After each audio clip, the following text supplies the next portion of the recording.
are. Here we are at the end of Cold Boy Summer. Oh, wow. Brr.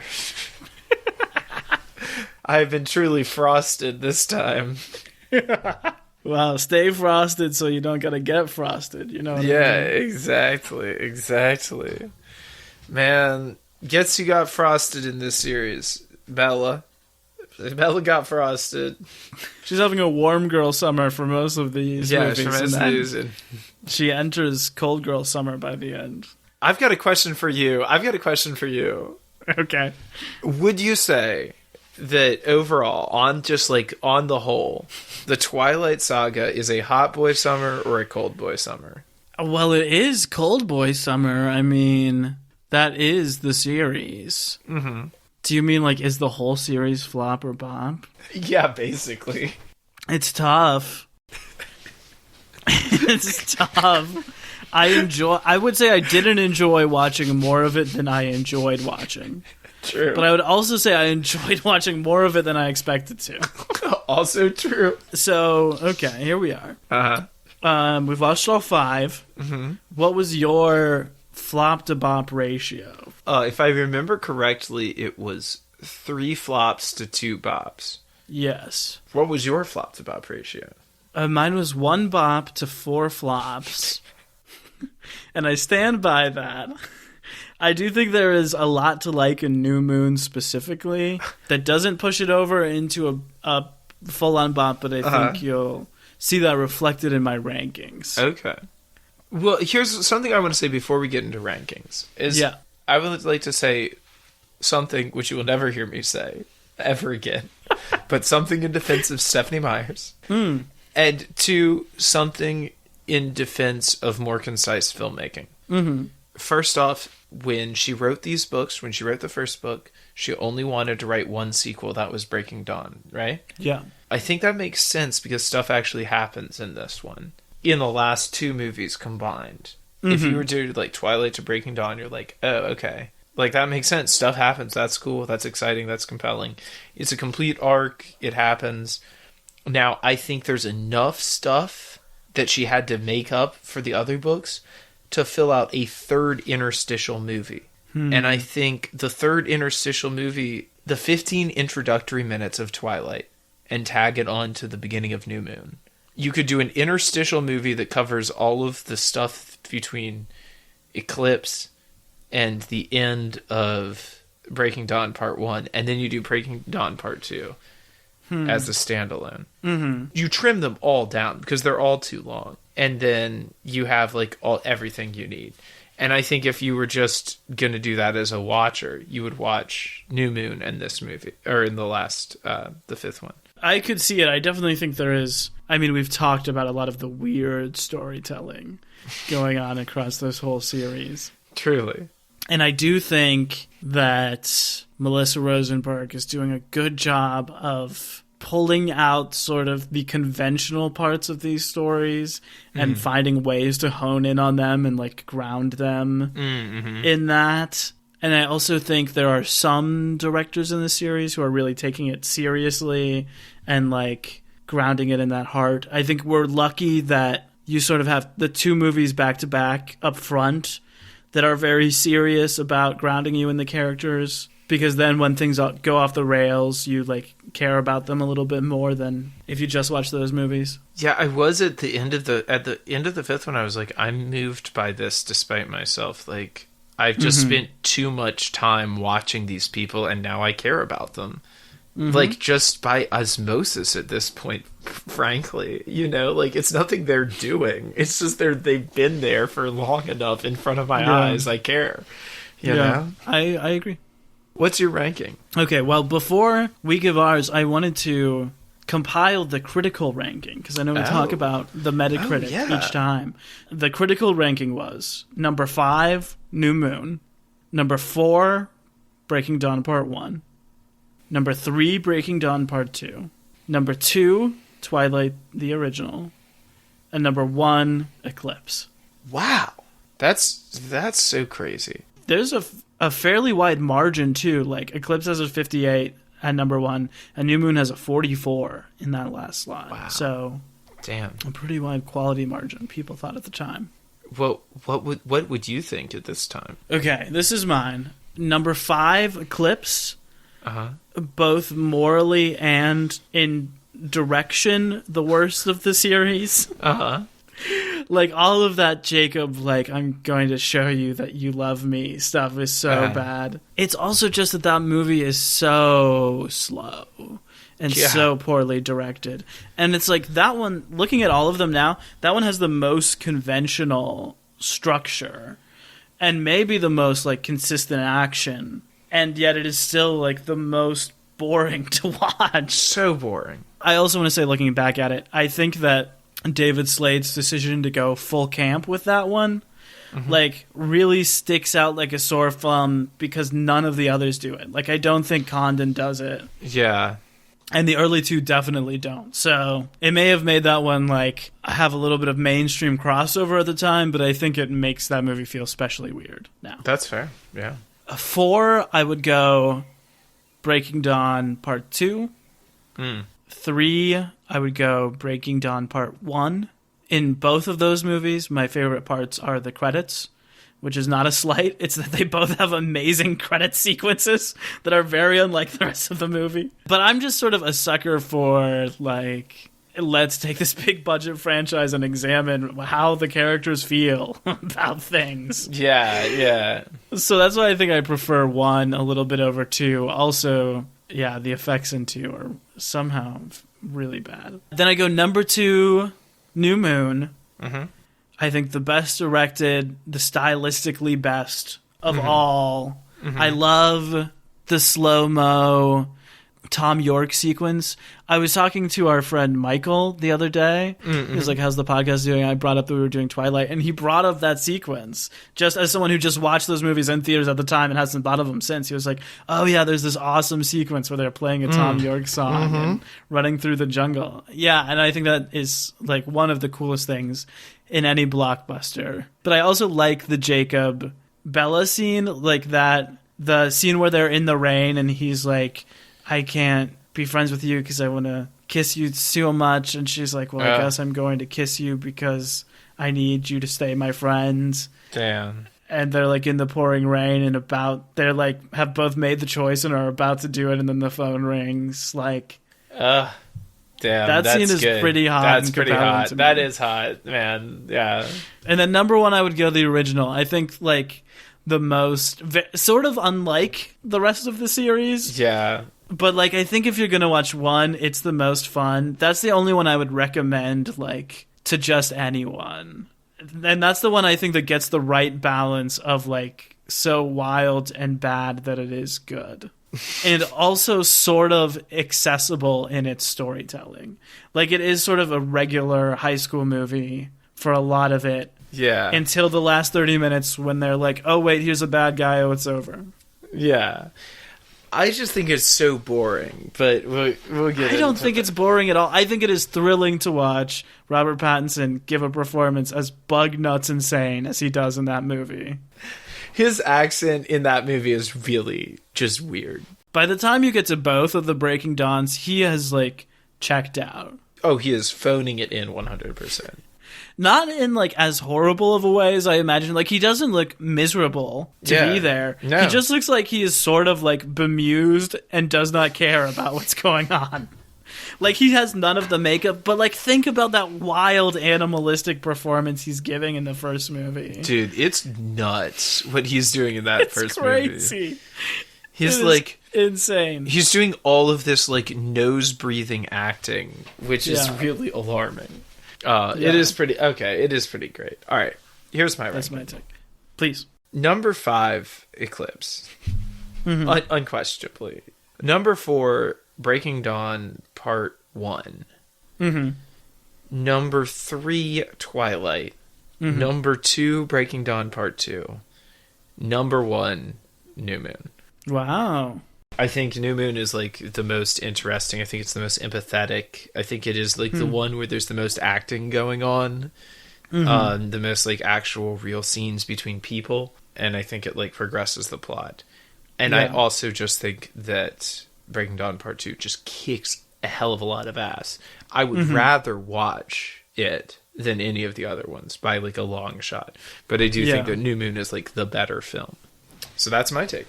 I think that you could make like an hour and 30 cut of New Moon that would be great. Yeah. And I think at like 2:20, it's just stretched a little too thin. Yeah, 2:20 is like a little long. For a movie that's about one character leaving and then coming back. Dude, it's really like The Dark Knight. It's like it is the same length as Christopher Nolan's The Dark Knight, and it has about a quarter of the things going on. Cool thing that I heard that happened as the result of these movies, and specifically the last one, almost cracking $1 billion, is that definitely in Hollywood, probably in a lot of other fields too, sort of things that are geared towards boys are considered universal. Oh, and things that are geared towards girls are considered niche, you know? Right. Like, people are like, everyone will like Transformers, but girls will like Twilight. Which is like, I mean, like, aside from it being incredibly sexist, like, there's nothing better about Transformers than Twilight. Yeah, I think there's a lot of things much worse. I think, like, well, but I just mean, like, quality-wise as films, you know, like, I wouldn't any more rather recommend somebody go watch Transformers than go watch New Moon, or, like, go watch the second part of Breaking Dawn, you know? Same ratio of stupidity, action, and sexism, you know? Like, yes, for sure. Sort of been the status quo, but I read as a result of this movie making so much box office, there was sort of a rush for studios to like get all of their girl power, was the quote they used, their girl properties. So like this specifically led to, over the next 2 or 3 years, The Hunger Games, Divergent, Brave, and Frozen. Wow.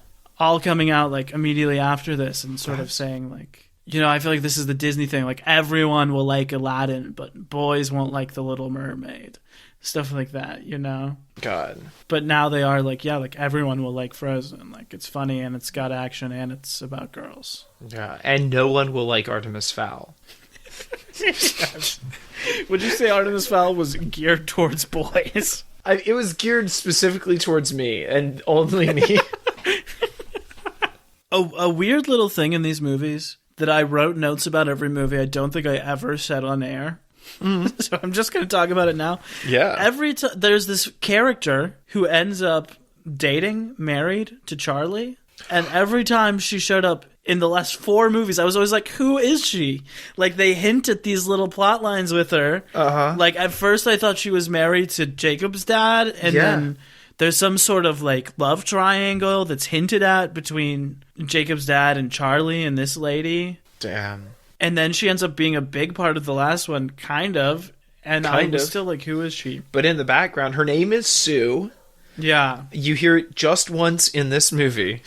Yeah. I was also like, what's up? It looks like they're very much together in this one.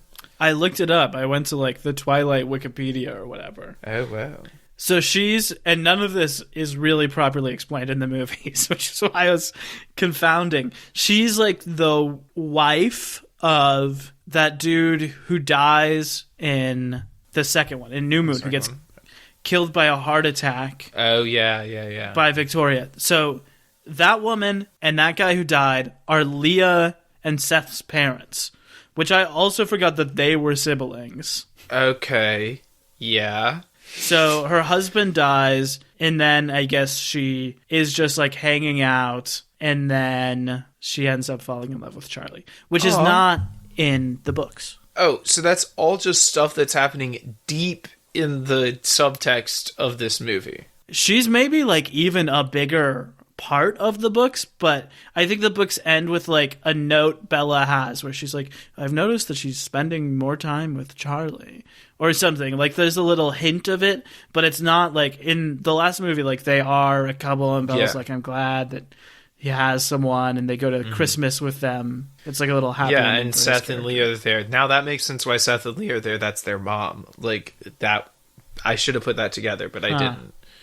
Because she's having Christmas with Seth and Leah and Jacob and Sue and Charlie, which is just like a strange connection, unless you know that that's their mom, which I feel like I completely missed in whatever movie that was supposed to be explained to me. Yeah. But all of the wolf stuff is like so, like when Jacob starts yelling about being the grandson of Abraham and turning down the alpha, and I was like, okay, all right, why are you talking? Why are you wolves talking in human voices? Dude, it's like when in the movie Aragon, the dragon talks and she has like a beautiful, like perfectly clear, like elf voice from Lord of the Rings. And you're like, a dragon wouldn't talk like that. That doesn't make any sense. That's a nice one-off. It's a nice deep do cut. Aragon one day. Dude, if we did, I would tear that to shreds. All right, well, what else do we have to say about this? Anything else we have to say here at the end of Cold Boy Summer? Look, these movies have been maligned a lot. Mm-hmm. I think a lot of that was because they're genuinely bad movies. I think a lot of that was because of some terrible gender politics. And also, like horribly morally. Yeah. But I also think a lot of it has to do with like a toxic masculinity thing of like boys not wanting to watch girl movies, like you're just talking about. Myself distance myself from these movies, like coming back to it and finishing it. I feel satisfied that I did, and I feel like everybody should. Yeah.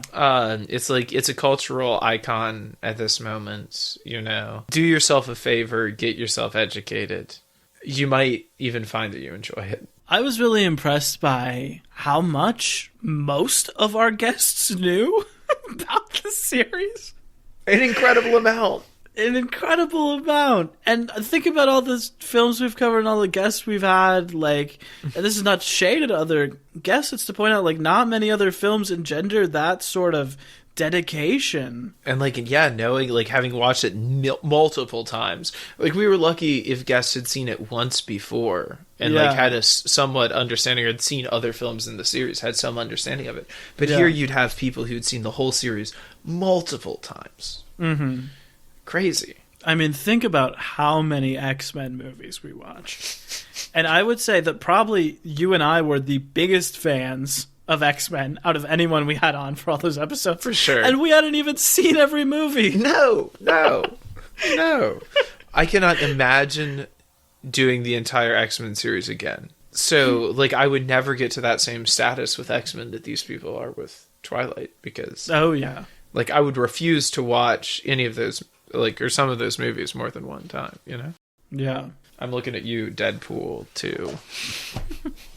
13 years after the books, 9 years after the movie, like, still beating hard for all these people. I also think it's interesting, like, an interesting look at something that is, like, it had its moment where everybody was like, yes, this is wonderful. It had its moment where everyone was like, is it? It's kind of problematic. It had its moment where it was, like, so uncool that nobody would look at it. And now it's having its moment again when people are like, yes, okay, we know it's problematic. We know this, like... We know, like, all these issues with it, but we just love it. It's just something that we grew up with. Like, let us have this. Like, at least Stephanie Meyer isn't out here on Twitter saying transphobic. And, like, you know what I mean? Like, starting Twitter beefs with people. Let us have something nice. I think that's an interesting evolution. I'm not here to come down on either side of, like, whether that's a good thing, but I do think that's a fascinating evolution. I think it's really interesting. I've been trying this whole series to think of, like, anything else that has the same sort of place in pop culture as these movies do. And it's really hard to think of, Maybe something similar is the Star Wars prequels. Of movies that are, like, widely loved and widely panned. Yeah, there was, like, a whole generation who's like, I know they're bad, but I love them. And I know all these things about it. It's interesting because, like, when Charity said that about how much she loved each movie as it was coming out, I think back to, I was a mega fan of the Harry Potter books as a kid. As the movies were coming out, I hated almost all of them. Because I was like, this does not line up. This is not, like, as good as, like, as well laid out as, like, the book or whatever, Adaptations are tricky. Yeah. That's my take. I think there's an interesting element of personal involvement too. Like, when you're asking Team Jacob or Team Edward, Yeah. like, are you really answering who you think Bella in her situation should end up marrying, or are you answering who you think is hotter or who you like more? You know, it's who do you think is hotter? It's who do you identify with? It's who do you like. That's the emphasis. Yeah, exactly.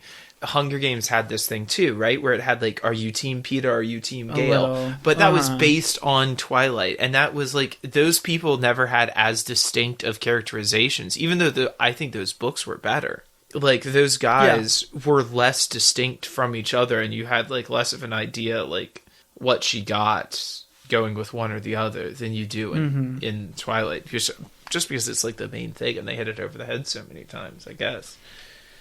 But yeah, effective. Fast and Furious is like a kind of a similar thing in like long running and beloved, but sort of for being like sort of silly and bad in ways. Yeah. Or dumb. I think dumb is the best word for the Fast and Furious movies. Yeah. But even those don't have like the same thing. Like there's this unique space of pop culture that Twilight is occupying currently. And you know what? I would like to see the Legacy sequel. I think you'd need a really strong director to come back and shepherd it. I think we have to see something. Like, I think we need to see some, like, true horror. True drama. High drama. Deep horror. Something goes badly wrong with these people, and they have to deal with it later in life. But, of course, they're all still young and beautiful. Yeah. But they have, like, middle-aged problems. I think it would be interesting. That's interesting. What happens when their daughter is older than they are? Yeah, right? Married to a wolf. Yeah, that's going to be crazy when Jacob and their daughter are, like, in their 70s, and they still look like they're friggin' 18. And they have 1/3 wolf, 1/3 vampire, 1/3 human grandchildren. Yeah, they're really nuts. Well, and that's what I think is so interesting about the last movie is it like kind of it starts to get into like the absurdity of monsters raising families. And like that's compelling to me. I would watch that movie forever about like a werewolf raising a vampire baby. Well, is it time to shut down Cold Boy Summer? Is it time to shut down Cold Boy Summer and move to the warmer climes?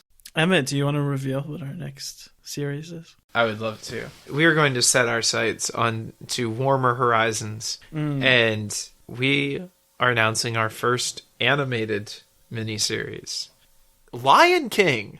Disney's The Lion King series. Woo! Woo! That includes the movies The Lion King, The Lion King 2, The Lion King 1.5, The Lion King live-action remake, and the Beyonce music film Black is King. Hell yeah. Very excited for these. And we're going to get to talk about sort of the whole history of Disney, which I'm very excited about. We're starting with The Lion King 1994, part of that Disney Renaissance.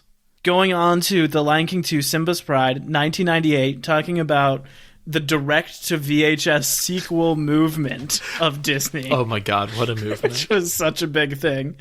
Lion King 1.5, 2004. Going to talk about that dry season in Disney history. We're going to talk about that Rosencrantz and Guildenstern are dead, bringing that Tom Stoppard energy. A big Shakespeare connection in all of these. You know, 1 is based on Hamlet, 2 is based on Romeo and Juliet. I'm not sure if you knew that, Emmett. And then 3 is Rosencrantz and Guildenstern. Wow. And then we're going to talk about their live-action remakes with The Lion King 2019. And then we're going to finish talking about Beyonce. She's given us so much, she deserves an episode of our podcast at least. Absolutely. I'm very excited for that one as well because it looked like an art film and very visually compelling. It's beautiful. And probably better than her performance as a CGI lion.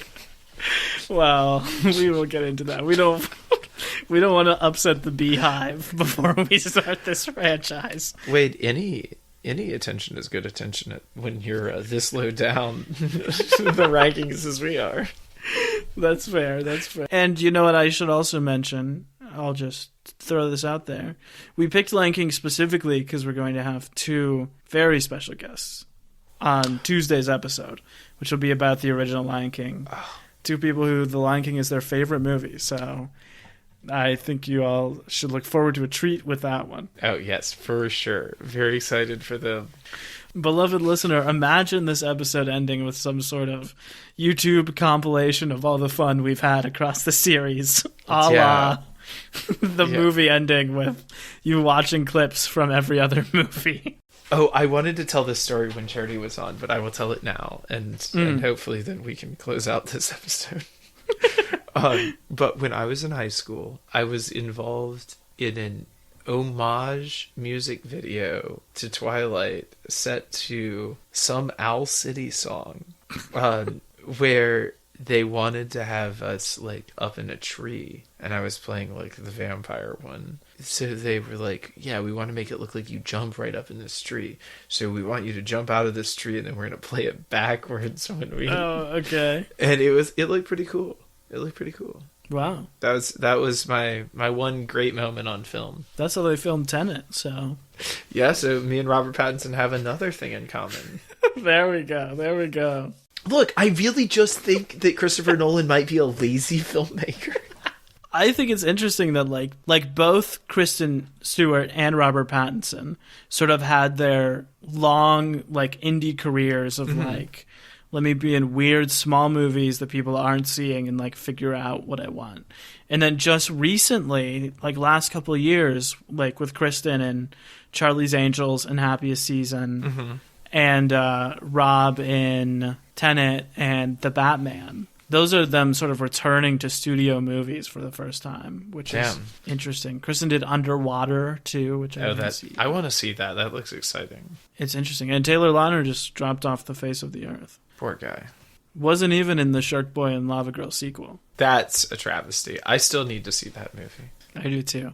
I read that his character just stays masked and silent the whole movie, so that if they make a 3 and Taylor wanted to return, he could... Damn, he could come back. He could do it. That's so wild.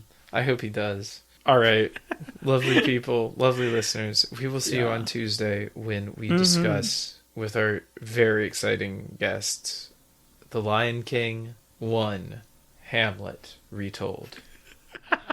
You know what we're going to talk about? What? This is what I'll end it with. We're going to talk about how in the live-action remake, they sing Can You Feel the Love Tonight during the day. Dude, nobody wants to talk about that, but I'm here to talk about it. Okay, well, love you guys. Bye. Cinema Bums is a production of DKG Podcasts. It is created and produced by Emma Temple and me, Wade Lawrence Holloman. I also edit and mix the podcast. Our theme music is by Zane Holloman, who you can find on Bandcamp, and our show art is by Autumn Beckner. Our social media is managed by Laura Bennett. If you like what you hear, please tell all your friends, and leave us a 5-star review on Apple Podcasts, the 2 best ways to spread the word about our work. You can also follow us on Instagram @CinemaBums or email us at cinemabumspod@gmail.com. Don't flake on us. We'll be back next week.